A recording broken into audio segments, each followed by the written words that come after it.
Good morning, students of class 7. Next chapter of a history subject, related history subject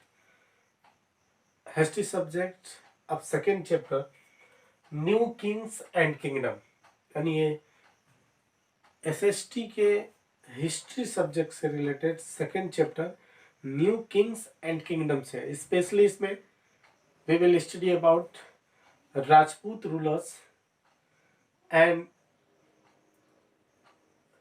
ट्रीपैट्रिज struggle, specially Chalukya, Pratihara, Rashtrakuta, Pratihara and Paul dynasty, and we will study about different South Indian dynasties, big or small dynasty, and North Indian big or small dynasty.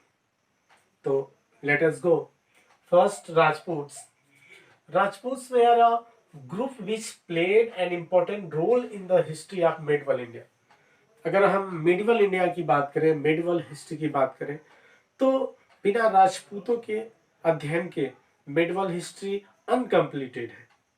तो उसमें देखिए, the Rajput establish kingdoms in different part of northern India.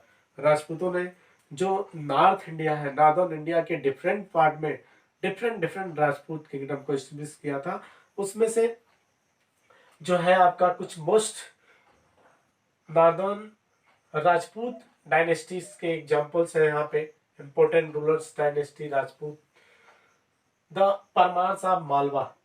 Malwa के जो परमार्स है, आज का जो Malwa plateau है आपका, जो चंबल और उसके बाद तापी और नर्मदा रिवर्स के बीच में पड़ता है. फिर चालुक्य ऑफ गुजरात के चालुक्य डायनेस्टी, जो चालुक्य शासक थे, कुछ सोलंकी रूलर्स रहे. एंड तोमर्स ऑफ दिल्ली, और दिल्ली के तोमर्स की बात कर रहा है. इन नॉर्थ इंडिया के मेन क्या थे? राजपूत रूलर्स थे. दिल्ली ऑफ तोमर्स, परमार ऑफ मालवा, मालवा के परमार, परमार उनकी टाइटल थी. एंड चालुक्य ऑफ गुजरात, और गुजरात के चालुक्य. इसको हम बाद में एक्सप्लेन करेंगे. अब देखिए, most of the Rajput rulers were the supporters of the Hinduism. अधिकांशतः जो राजपूत रूलर्स थे वह हिंदुइज्म के सपोर्टर थे, यानी जो हिंदुइज्म आइडियोलॉजी थी वह उसके सपोर्टर थे. And while some also patronize Jainism religion या Jainism ideology, and some are patronize Buddhism या Buddhist ideology. And the Rajput were the considered to be the Kshatriya.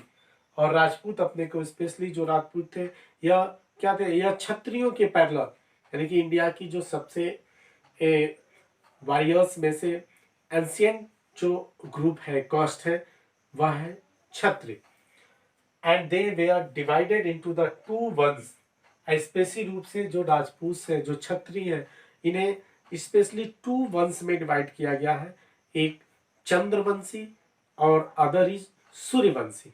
Chandravanshi and Suryavanshi. Chandravanshi related to moon's family and Suryavanshi related to sun's family. इसे sun family से सूर्यवंश और चंद्रवंश के नाम से, यानी कि अगर हम पूरे भारत की बात करें, वो ऑल ओवर इंडिया की, तो ऑल ओवर इंडिया की जो सबसे बड़ी जो वॉरियर्स ग्रुप थे, उनमें मेन चंद्रवंशी और सूर्यवंशी क्षत्रिय हुआ करते थे.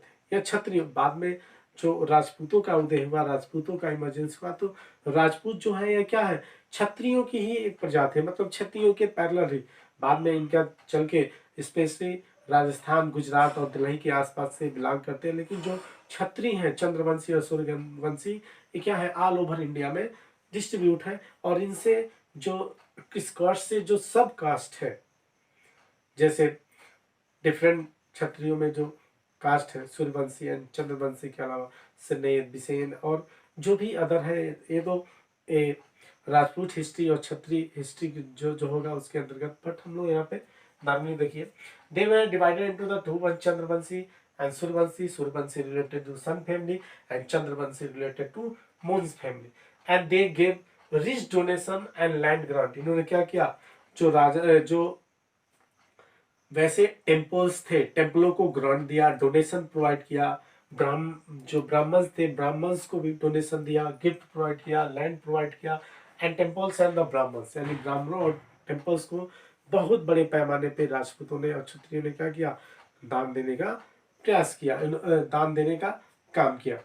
उसमें क्या होता था, जो टेम्पल होते थे या एजुकेशन के सेंटर हुआ करते थे, स्पेशली अगर हम साउथ इंडिया की बात करें तो साउथ इंडिया में अगर देखा जाए तो जो टेम्पल्स है वह एजुकेशन और साथ ही साथ एग्रीकल्चर और कुछ जो डांस हो गया, म्यूजिक हो गया, इसके सेंटर्स हुआ करते, यानी कि एजुकेशन के हब हुआ करते थे। और कुछ कुछ साउथ इंडिया के ऐसे टेम्पल्स है जहाँ से एडमिनिस्ट्रेशन भी चलता था उस स्पेशल एरिया, क्योंकि अगर उन्हें लैंड एरिया, एक बहुत बड़ा लैंड एरिया का ग्राउंड प्रोवाइड कर दिया जाता था, जिसे जो ब्राह्मणों को प्रोवाइड किया जाता था उसे एंसेंट इंडिया या फेडरल इंडिया में अग्रहार बोला जाता था।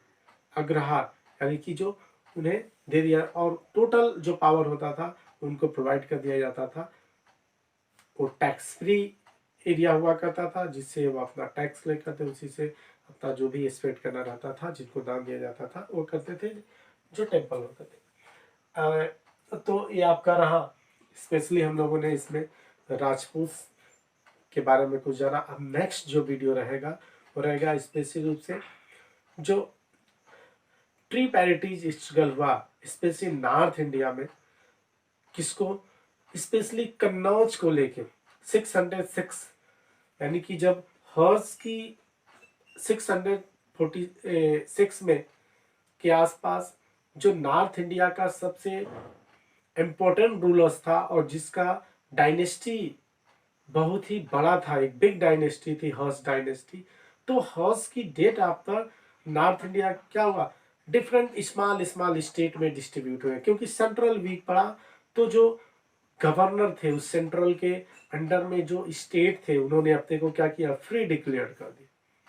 और उनमें से नॉर्थ इंडिया के 2 स्टेट्स, एक बंगाल का पाल डायनेस्टी जिसका जो एरिया हुआ करता था बनारस तक आता था, और उसके बाद गुजरात के गुर्जर प्रतिहार डायनेस्टी के रूलर्स, जिनका एरिया आपका जो इधर एरिया है उस पे आता था, फैजाबाद यानी कि बनारस और फैजाबाद के इस साइड में। और एक साउथ इंडिया, स्पेशल रूप से महाराष्ट्र, मध्य प्रदेश और गुजरात और राजस्थान के सम पार्ट्स ऑफ गुजरात, कुछ गुजरात का पार्ट और कुछ मध्य प्रदेश के पार्ट में था, जिसे राजपूत डायनेस्टी कहा जाता। और राजपूतों ने ही क्या किया था, आज का एलोरा और कैलाशनाथ टेम्पल बनवाने का काम किया था। जो एलोरा केव्स है, कैलाशनाथ टेम्पल्स है, जो क्या है, जो 1 स्टोन्स टेम्पल्स का एग्जाम्पल्स है। तो ये तो खैर अलग बातें हैं।